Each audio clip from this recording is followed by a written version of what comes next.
E kore o tia tātou te mōhio ki te hohonutanga o te mātauranga Māori, ina kahore tātou e mātau ana ki te reo. Hea te hiranga o te Indigenous data i roto i tēnei ao hou? Ina titiro tātou ki ngā reo o te ao taketake. Whakarohia tō tātou reo Māori. Tēnā te kuaha ki ngā tikanga Māori. Koia. Hakarohia te āhuatanga o tēnei wā, e kake mai ana te wai.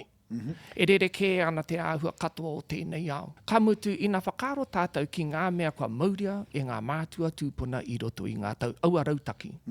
Neke atu i te rautau, neke atu i te kotahi manotau.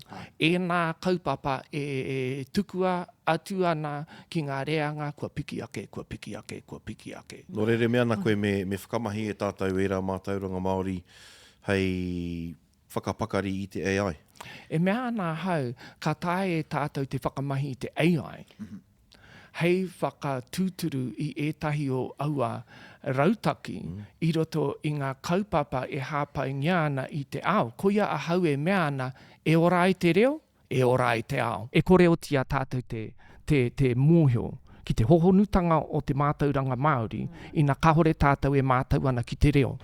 What a great kōrero this has been. For more, go to Arataua YouTube podcast. It's all there. Doits!